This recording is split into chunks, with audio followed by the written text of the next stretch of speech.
We've got another CNN panel, guys, this time over DOGE, the committee made up of billionaires to cut government spending, which, remember, guys, very important here. Conservatives only want less government because that means more privatization and corporate profit, which will always be more costly and less efficient to the consumer.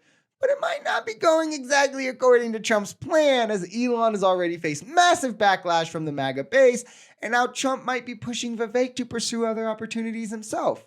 Let's discuss. I was never a fan of the whole idea of DOGE, Vivek Ramaswamy and Elon Musk. I understand that many people on the right, and that's why I said I'm a 3-time Trump voter, so they're going to call me a rhino or whatever. I never thought that this was a good idea, and I think that Elon Musk, with some of the things that Elon Musk himself has done, lying about the budget, claiming that there is some money for a stadium in Washington, D.C., that just literally was not true. So I don't trust the guy.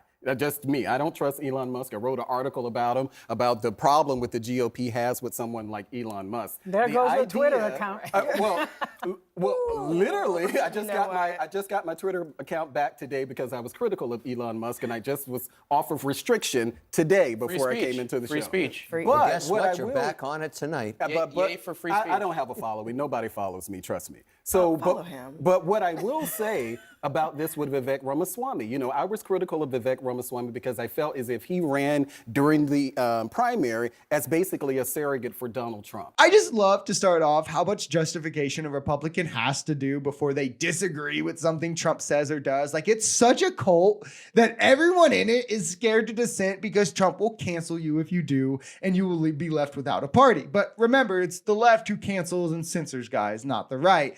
Despite this Republican also literally saying Elon restricted his account because he was critical of him. This is something that was experienced on a mass level, by the way. Those critical of Elon following the H-1B visa stuff had their blue checks taken, their sponsorships pulled, their accounts restricted, but party of free speech, Elon bastion of free speech, X platform of free speech. And this is why, and I wrote an article on this, I say the right literally only sees free speech as hate speech. They're fine with all kinds of censorship.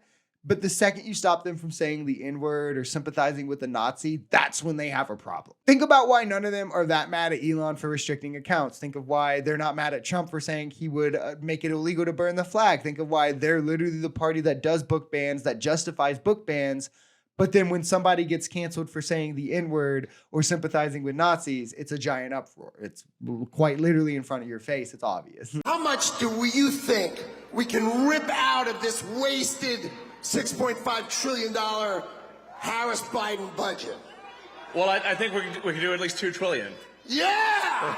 Do you think the $2 trillion is a realistic number now that you're looking more closely at it? Yeah, well, I think we'll try for $2 trillion. I think that's like the best case outcome. If we try for $2 trillion, we've got a good shot at getting one. Right. What's wrong with that? It's 50% because off it's not retail. going to happen. You started with 2, he's giving you 1. I'll take it. What's wrong with that? Because You it's would not not real. make that Because deal on Shark Tank. it's never going to happen. Every 4 years, some very smart businessman comes in and is like, I'm going to reform the government, cut all the spending. And then they realize it's a lot more difficult than just saying it. Remember Rex Tillerson? Another important thing to note here, the amount of water that MAGA will carry for Elon and Trump to justify their lies and their failures. But like if Biden or Democrats do anything and don't live up completely to what they said, it's an outright failure. If something they say just doesn't bear out all the way, they have to be destroyed for this. And every Democrat has to be held accountable and has to answer for it. But when Trump says he'll lower grocery prices, wins the election, and then immediately says, hey, I can't lower grocery prices, oh, it's not his fault. When Elon says they'll cut $2 trillion from the budget, Trump gets elected, and he's saying, well, we'll maybe have a chance to do possibly half of that. That's just good enough, right? Like, there will never be any admission of failure, never any admission of the lies or anything. They'll just continue to coddle the balls of billionaires and carry water for all of their lies while telling, you know, the working class that they're for the elites because they want higher minimum wage. It doesn't really make sense to me. He's smart to get out before the thing goes belly up. Vivek is a climber. He's like, I'm going to go where I think I can prosper, right? He ran for president, and then when he knew he was never going to win, but then he used that as an opportunity to get close to Donald Trump. And then it's getting close to Donald Trump, and he's like, put me on DOGE. And now he's like, DOGE isn't going to go anywhere, so let me go back to Ohio. He's lucky if he gets appointed because the likelihood of Vivek getting elected in my home state of Ohio is very slim. I can't believe it. An ambitious man. No. No, I'm just saying. Oh, that's like, horrible. But it's not. He's ambitious, but he's not actually accomplishing anything in his ambition. Wait a second. Like, What happens if he ends up in the Senate? He accomplishes Look, a lot of if unaccomplished he ends up people in end the up in Senate, the he Senate. ends up because he's getting appointed, right? not because he's Okay, elected. I'll tell you what I think is happening. I think this is actually brilliant by Donald Trump because I'm getting the idea that Trump finds Vivek slightly irritating. Yes. Right? Yeah, bro is so ambitious. He put up Chris Christie numbers in the Iowa primary. He put up around the same number, roughly, that I put up in the Iowa primary. I mean, like, this is exactly what I mean. I also love when these people try to act like businessmen are what the government need. When these corporate douches are actually who represent the corruption that they've convinced their gullible base comes from the government. Like,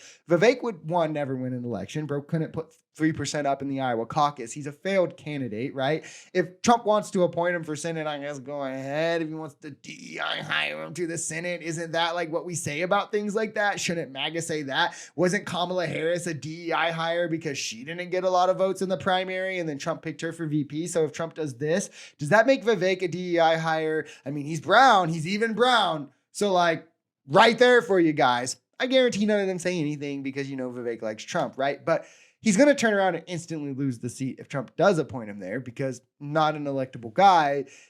Vivek is just what I get. He's scrambling to find a way to stay politically relevant the next 4 years so he can justify running for president again and grift off the donations once again.